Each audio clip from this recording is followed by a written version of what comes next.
وَإِذْ نَجَّيْنَاكُمْ مِنْ آلِ فِرْعَوْنَ يَسُومُونَكُمْ سُوءَ الْعَذَابِ يُذَبِّحُونَ أَبْنَاءَكُمْ وَيَسْتَحْيُونَ نِسَاءَكُمْ وَفِي ذَلِكُمْ بَلَاءٌ مِّن رَّبِّكُمْ عَظِيمٌ۔ اور جب ہم نے تمہیں آل فرعون سے نجات دی، وہ تمہیں سخت عذاب دیتے تھے، وہ تمہارے بیٹوں کو ذبح کر ڈالتے اور تمہاری عورتوں کو زندہ چھوڑ دیتے تھے، اور اس میں تمہارے رب کی طرف سے بہت بڑی آزمائش تھی۔ یہاں سے بنی اسرائیل پر کیے جانے والے انعامات اور انہیں دی جانے والی فضیلت کی تفصیل شروع ہوتی ہے، جس کا ذکر پیچھے گزر چکا ہے۔ یہاں سے کئی رکوع بعد تک مسلسل ایسے واقعات آئیں گے، بنی اسرائیل کی تاریخ کے مشہور واقعات جنہیں اس وقت کے اہل کتاب اچھی طرح جانتے تھے۔ ان کی یہاں تفصیل نہیں بیان ہوگی بہت زیادہ، لیکن ان کی طرف اشارات کیے جائیں گے، کیونکہ مدینہ کے اہل کتاب اچھی طرح ان واقعات کو جانتے تھے، اپنی تاریخ کو جانتے تھے۔ ان واقعات کو بیان کرنے کا مقصد کیا ہے کہ دیکھو اے بنی اسرائیل، ایک طرف تم پر اللہ تعالیٰ کے یہ احسانات ہیں، اور دوسری طرف تمہارے یہ اعمال ہیں تم جو جواب میں کر رہے ہو۔ کیا احسان کرنے والے کے ساتھ ایسا ہی سلوک کیا جاتا ہے؟ تو یہاں پر اللہ تعالیٰ کیا فرما رہے ہیں کہ اے یعقوب کے بچوں، اے اسرائیل کے بچوں۔ اسرائیل کس کا لقب تھا؟ یعقوب علیہ السلام کا تھا۔ کہ یاد رکھو میری اس مہربانی کو بھی جو آل فرعون اور اس کے پیروکاروں کے بدترین عذاب سے چھٹکارے کی شکل میں نے تم پر کی۔ وہ تمہارے بیٹوں کو ذبح کرتے تھے اور تمہاری عورتوں کو زندہ چھوڑ دیتے تھے۔ ابن عباس کہتے ہیں کہ فرعون اور اس کے درباریوں نے باہم مشورہ کیا کہ بنی اسرائیل کا کہنا ہے کہ اللہ تعالیٰ نے ابراہیم علیہ السلام سے وعدہ کیا تھا کہ ان کی اولاد میں انبیاء اور بادشاہ پیدا فرمائے گا، تو ان کا بندوبست ہونا چاہیے۔ تو انہوں نے یہ فیصلہ کیا کہ ایسے آدمی مقرر کیے جائیں جن کے پاس چھریاں ہوں، بنی اسرائیل میں چکر لگاتے رہیں، جہاں کوئی نیا بچہ ملے ذبح کر دیں۔ تو انہوں نے ایسا ہی کیا۔ جب دیکھا کہ بنی اسرائیل کے بڑی عمر کے لوگ مرتے جا رہے ہیں، بوڑھے لوگ اور بچے ذبح ہو رہے ہیں، تو انہوں نے کہا اس طرح تو تم بنی اسرائیل کو فنا کر دو گے، پھر خدمت اور مشقت جو تمہاری جگہ وہ کرتے ہیں تمہیں خود کرنی پڑے گی۔ تو 1 سال بچے ذبح کرو اور 1 سال رہنے دو۔ لہٰذا جس سال حضرت ہارون پیدا ہوئے تھے اس سال بچے ذبح نہیں ہو رہے تھے، اور جس سال موسیٰ علیہ السلام پیدا ہوئے اس سال بچے ذبح ہو رہے تھے۔ بہرحال پہلے ہر بچے کو ذبح کیا جا رہا تھا، پھر 1 سال کے گیپ کے ساتھ ذبح کیا جا رہا تھا، لیکن یہ سلسلہ جاری تھا۔ اور ان روایات کی تائید سورۃ القصص کی آیات کرتی ہیں، جس میں اللہ تعالیٰ نے موسیٰ علیہ السلام کی والدہ کی طرف وحی کی، اس کو دودھ پلاتی رہو، جب دشمن کا خوف ہو تو اس کو دریا کی نظر کر دینا، اور پھر وہ واقعہ انشاءاللہ آگے آپ تفصیل سے پڑھیں گے۔ تو بہرحال فرعون اور اس کی آل نے یہ سب کیوں کیا تھا؟ بنی اسرائیل کی تعداد کم کرنے کے لیے، کہ ان کے اندر انبیاء اور ملوک پیدا نہ ہو جائیں اور یہ ہماری حکومت کے لیے خطرہ نہ ہو جائیں۔ اور ویسے بھی آپ نے ایک اور کہانی بھی سن رکھی ہوگی کہ فرعون کو یہ خواب آئی تھی کہ ایک بچہ پیدا ہوگا بنی اسرائیل میں جو اس کی حکومت ختم کر دے گا۔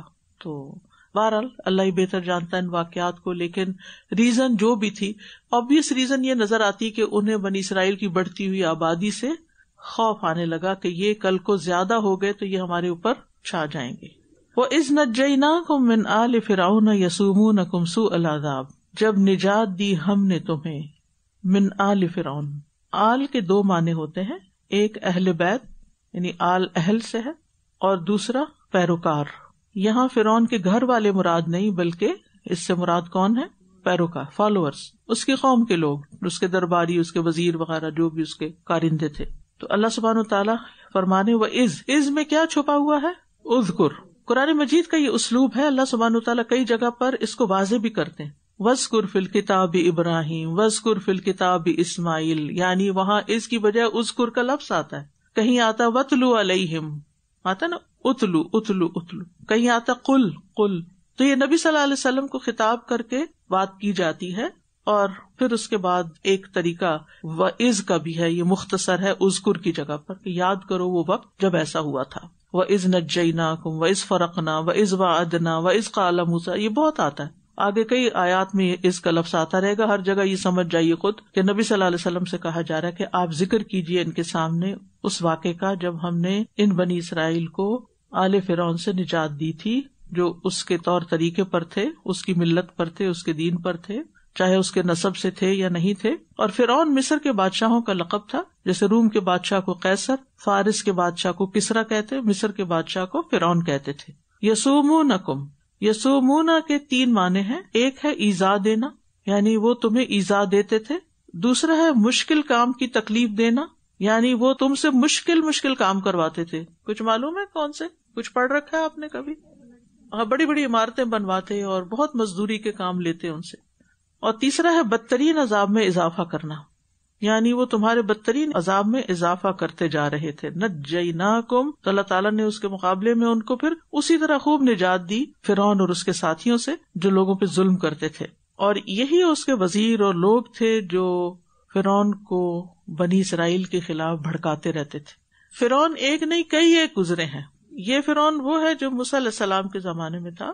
اس دور میں آ کر بنی اسرائیلیوں پر زیادہ ظلم ہونے لگے تھے. شروع میں تو یوسف علیہ السلام کے زمانے میں ان کی بڑی عزت تھی کیونکہ یوسف علیہ السلام کے پاس بادشاہت تھی، لیکن پھر وقت کے ساتھ ساتھ ان کے حال پتلے ہوتے گئے، انہوں نے دین کو چھوڑا تو اللہ نے دنیا میں بھی ذلت ان پہ مسلط کر دی. بہرحال اب یہ جو بنی اسرائیلی تھے، ان پر جو ظلم و ستم ہو رہے تھے، تو اللہ سبحانہ وتعالیٰ نے خاص انتظام کیا اس ظلم و ستم سے ان کو نکالنے کا. اس ظلم کا ایک چھوٹا سا واقعہ یوں بھی دیکھیے کہ آپ نے یہ کہانی بھی شاید پڑھی، میں صرف ہنٹس دوں گی موٹے موٹے. نبی صلی اللہ علیہ وسلم جب اسراء کی رات گئے تھے معراج پر، تو وہاں ایک جگہ سے بہت اچھی خوشبو آئی. تو آپ نے پوچھا جبریل یہ خوشبو کیسی ہے؟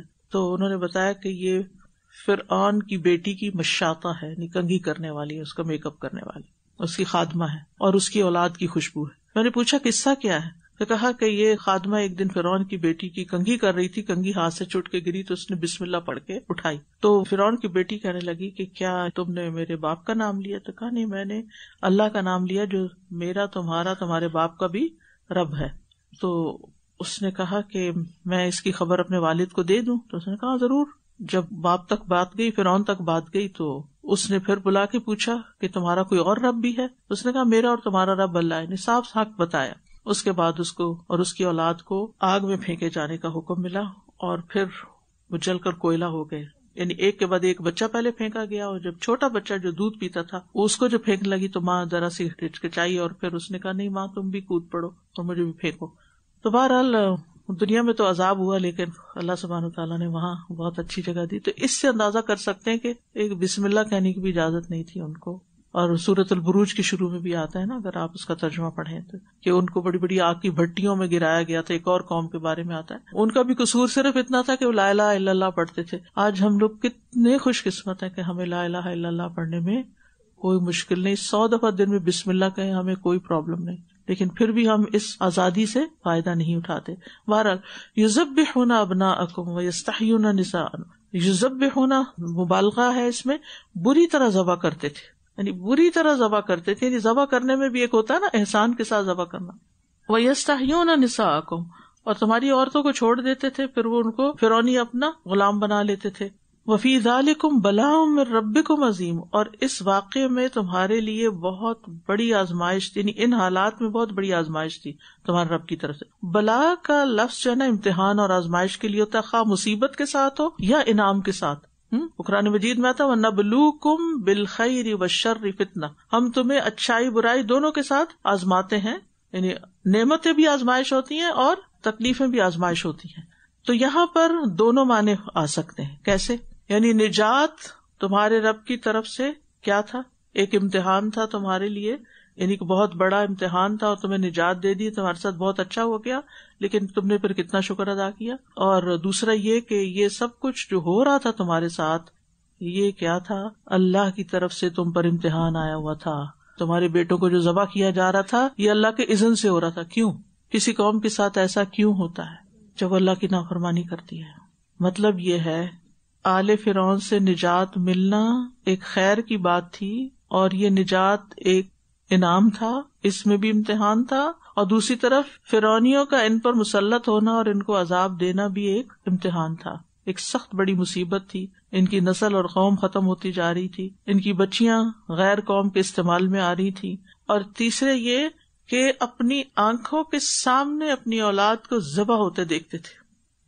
یعنی آپ سوچیں کہ آپ مثلاً ہاسپٹل میں آپ نے بچہ ڈیلیور کیا ہے، بیٹا ہے، خوشخبری ہے، اور وہ اٹھا کر آپ کے سامنے اس کا سر اتار دیا جائے یا کسی بھی طرح کل کر دیا جائے، تو ماں اور باپ اور خاندان کے لیے کتنا بڑا صدمہ ہو سکتا تھا۔ تو اللہ تعالیٰ نے موسیٰ علیہ السلام کے ذریعے بنی اسرائیل کو ان تمام مصائب سے نجات دی، اور یہ اللہ تعالیٰ کی بہت بڑی نعمت اور بہت بڑا احسان تھا۔ تو اس آیت سے پتہ چلتا ہے کہ دشمن سے نجات ملنا بہت عظیم نعمت ہے۔ پھر یہ کہ اللہ تعالیٰ خیر اور شر دونوں سے آزماتا ہے۔ تکلیف سے آزمائش پر اللہ تعالیٰ یہ دیکھتا ہے کہ بندہ کتنا صبر کر سکتا ہے، اور انعام کے ذریعے یہ دیکھا جاتا ہے کہ یہ بندہ کتنا شکر ادا کرتا ہے اور اللہ کو کتنا یاد کرتا ہے۔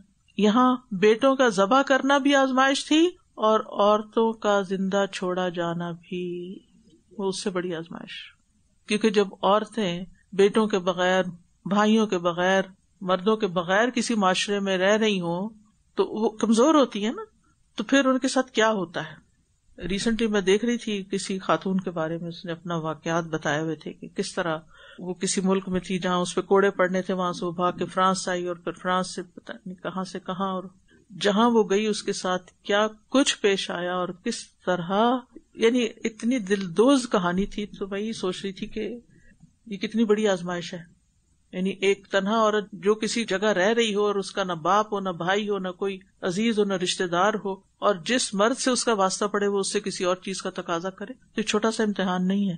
تو یہ تمہاری عورتوں کا زندہ چھوڑا جانا، یہ خاص طور پر مینشن کیا گیا کہ یہ ایک امتحان تھا،